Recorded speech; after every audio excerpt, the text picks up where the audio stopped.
Ram Krishna Hari. We offer our namaskars at the feet of Lord Vitthal and all the Varkari saints. In continuation with our previous episode of Santa Muktai Charitra, we shall now learn what pearls of wisdom Muktai has to offer to Namdev. She is truly pleased to see the transformation of this arrogant and egoistic devotee of Lord Vitthal to a totally humbled and pacified Santa Namdev. She advises him to take initiation as a disciple from Visoba Khetsar, who happens to be her disciple. She gives him certain pointers as to how to be a good disciple and how to identify true Sadguru. Besides this, she also explains to him and justifies the experience that he had at Arandi previously, where he was tested by Gora Kumbhar and was declared as a hollow pot. She says it was not about factually baking you in a furnace. It was to make you realize that Vitthal, who you consider is at Pandharpur only in that stone image. She says no, he is all pervading. He permeates everywhere. His energy is supposed to be omnipresent. She says that this exercise was done on him by the brethren only to make him realize that confining your devotion to a stone image and believing that is the only God and there is no God other than that was a wrong concept. She says these are various steps of spiritual evolution. It's difficult for certain devotees to pray or to worship or to channelize their spiritual energies to something which is formless. So they need to have a form. But the form is not the ultimate. She says one has to go beyond name and form of the deity, and then only you become truly spiritually elevated. In a way, her message is, do not confine yourself to stone image worship, Murti Puja or Pratima Puja. She says go beyond that. Connect to him because he is all pervading, is omnipresent. You do not have to go all the way to a particular spiritual place or a pilgrim place to find God there. He is within you and you need to connect because the shortest distance that you have. Taking her advice and instructions, Namdev sets off to Aundha, where Visoba Khetsar is residing at Nagnath temple. On entering the temple, he finds an old man lying down with his feet raised and kept or placed on a shivling. He is shocked by this and he feels it is blasphemous. He enters the temple and urges the old man to keep his feet away because it is placed on the most sacred shivling there. The old man tells him, "Child, I am old, weak and feeble. Why don't you place my legs elsewhere?" So Namdev lifts his legs, the old man's legs, and places it at another position, only to find that wherever he places this old man's feet, shivlings seem to crop up everywhere. In a short time, he finds the entire temple is filled with so many shivlings that he really does not know what is actually happening there. He then realizes that this old man is not an ordinary soul. He prostrates in front of him and gets introduced to him. The old man identifies him as Namdev, who's been sent by his guru Muktai, and he introduces himself as Visoba Khetsar.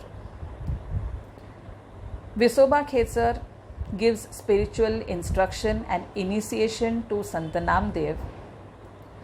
He teaches him Brahmadhyan and he firmly puts his foot down on confining one's worship to a stone idol.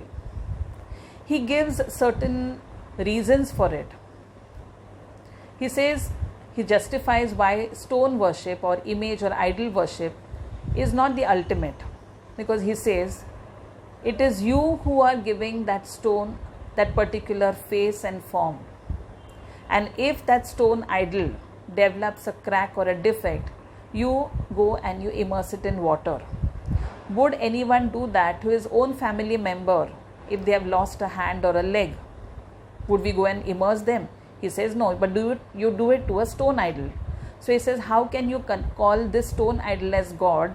You worship him, and if there happens to be a flaw or a defect in it, you immediately discard it. So he says that is why one should not restrict one's worship to stone idol worship. It has to go beyond name and form.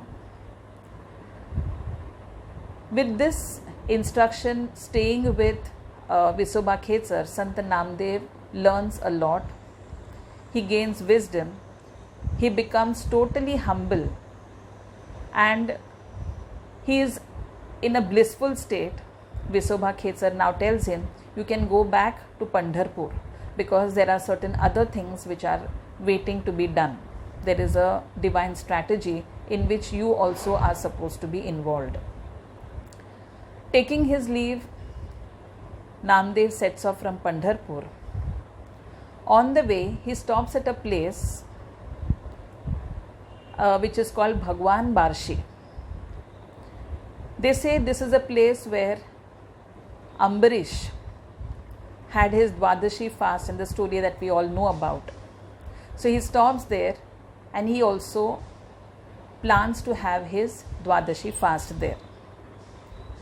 As he's about to break his fast and wants to put a morsel of a roti, bhakar as we call it, which is supposed to be a pancake, he's just about to put it in his mouth when a dog which runs past from there snatches it from his hand and flees from there.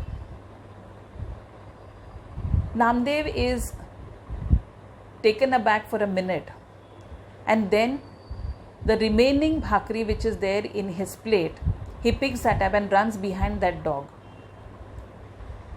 The dog runs, behind him is Namdev running with the bhakri in his hand saying, please wait, and along with that he also has a small cup of ghee in his hand. He's running with that also.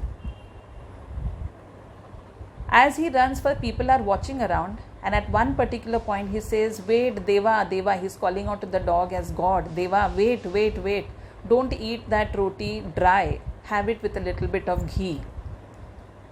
The dog stops there and talks to Sant Namdev. As we said earlier, the Lord speaks to him, and he turns back and talks to Sant Namdev and says, how did you realize that I am Vitthal? So he says, it is only by the grace of my Guru Visoba Khetsar. At that time, Vitthal says, now you have gained wisdom. Because earlier you used to talk to me and have pride in that, but now you talk to me and you give all the credit to your Guru. He says, come to Pandharpur, we will speak a lot about your Guru also. From there, Namdev goes to Pandharpur, and at Pandharpur, he goes to the Vithoba temple. And though Vitthal and he have a conversation and already have met, still Namdev gives him the entire account of what all has happened. And at that time Vitthal says, now you are really a Brahmadhyani, you are truly a wise person, because a guru is required for everyone to show light in his life. Like even Sant Kabir says, Guru bin kaun bataye baat. Or even as Adi Shankaracharya in his composition says in Guru Padukashtam, that Ananta Samsara Sagar, and without a guru, that is, the material ocean is so vast that without a guru you cannot cross the ocean. So Guru happens to be the boat.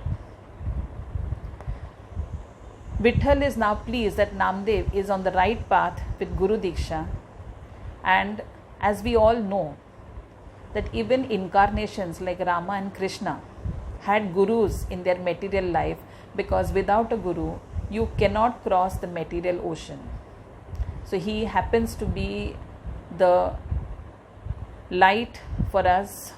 He happens to be the boat with which we can cross over the ocean. And this guiding force, whom we call as our Sadguru, though he happens to be in a human form, actually is a manifestation of the greatest Jagat Guru, Vitthal. So now Sant Namdev is at Pandharpur and he is in a completely blissful state, though as all saints have had problems with their personal life, his family is totally in a miserable state because Namdev is not interested in material life at all. But anyway, we will continue with the Muktai Charitra in the next episode as to how Jnaneshwar Mauli gets an insight that he must go on a Pandharpur Yatra, and how the entire brethren, along with many of the Sant, it is called as a Santa Melava, it is a gathering of the great souls, they all come to Pandharpur, and how Bhakti movement became a very, very important aspect of spiritual life. We'll see that in the next episode. Till then, Ram Krishna Hari.